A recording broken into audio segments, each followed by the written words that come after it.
लेकिन आज नारद पुराण में तो कुछ अलग ही लिखा है। बोले श्रद्धा पूर्व सर्वधर्मा मनोरथ फलप्रदा, श्रद्धया साध्यते सर्वम श्रद्धया तुष्यते हरि।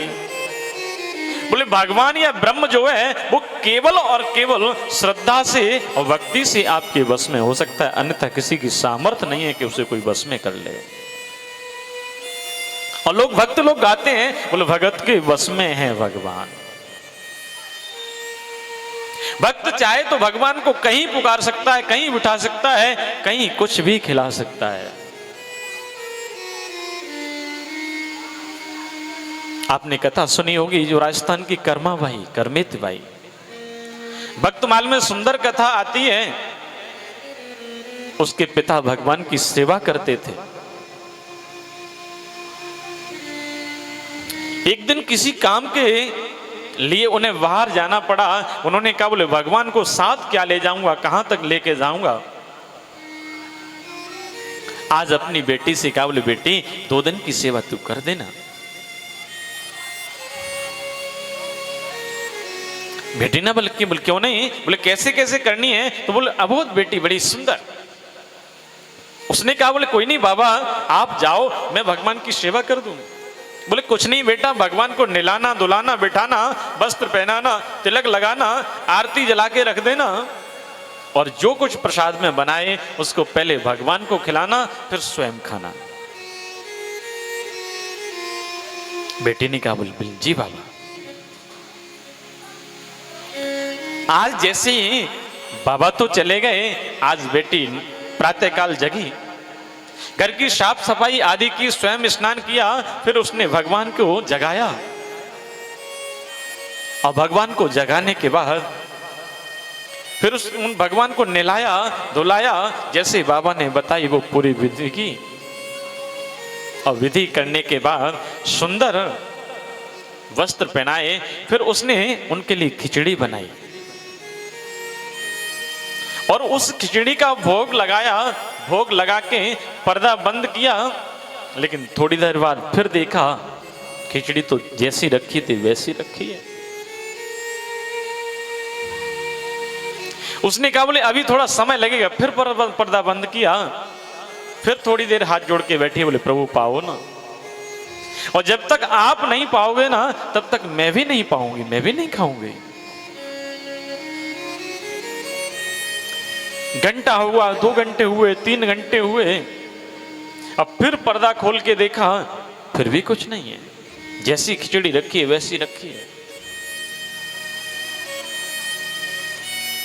अब तो छोटी सी बच्ची भूख के लिए तड़प रही है और भगवान से कह रहे बोले पाओ ना प्रभु, क्यों नहीं पाते हो, क्या कोई मेरी सेवा में कमी रह गई, कोई त्रुटि रह गई।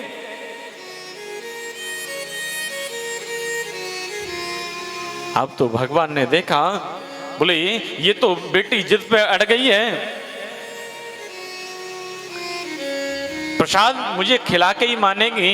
लेकिन भगवान फिर एक दिन नहीं आए, पूरा दिन निकल गया, लेकिन खिचड़ी जैसी रखी वो बेटी पर्दा को पकड़े पकड़े वहीं लेट गई, सो गई। जैसी प्रातःकाल नींद खुली तो फिर उसने झाड़ू पोछा लगाया, उन्हें सोचा बोले खिचड़ी कुछ अच्छी नहीं बनी है, फिर दूसरे दिन बनाई, बड़ी सुंदर तरीके से अच्छी बनाई और उसमें थोड़ा घी बढ़ा दिया,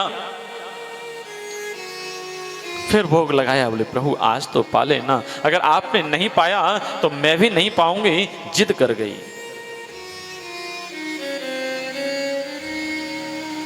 लेकिन जैसे ही आज फिर जिद की तो भगवान को उसकी जिद के सामने हारना पड़ा।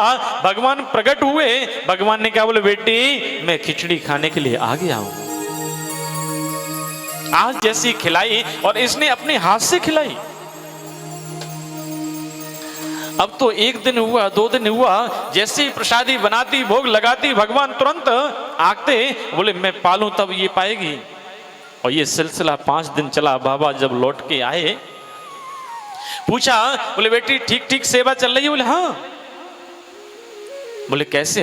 बोले जैसे आपने बताया, बोले मैं पहले भगवान को खिलाती हूं फिर स्वयं खाती हूं।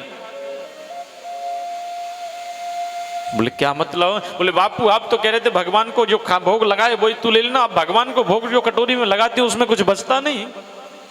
बोले बोले अपने लिए तो मुझे दोबारा बनानी पड़ती है। बाबा ने कहा बोले क्या मतलब? बोले मेरे कन्हैया उन्हें ठाकुर जी स्वयं पाते हैं। उस बेटी की बात का विश्वास नहीं हुआ। बोले क्या तेरी सेवा से 2 दिन में भगवान प्रसन्न हो गए? बेटी ने कहा बोले हाँ बापू, मैंने अपने हाथों से, मैंने अपनी आंखों से भगवान को खाते हुए देखा है। तो बेटी के पैर पकड़ लिए पिता ने, बोले बेटी तू मुझे एक बार एक झलक उस भगवान की दिखवा दे। वो कर्माबाई ने फिर कहा बोले प्रभु आप पाओ ना प्रसाद। जैसे पर्दा बंद किया, पट गया, तुलसी डाल छोड़ा, भगवान स्वयं पाने लगे। जैसे ही बाबा ने देखा और उसी समय से भगवान के चरणों में लेट के बोले वाह प्रभु बड़ी कृपा की। तो तभी तो कहते बोले भक्त के बस में है भगवान।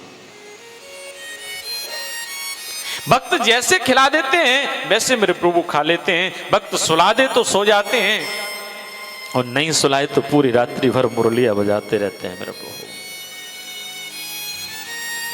कहते हैं भगवान बगैर भाव के कुछ नहीं लेता।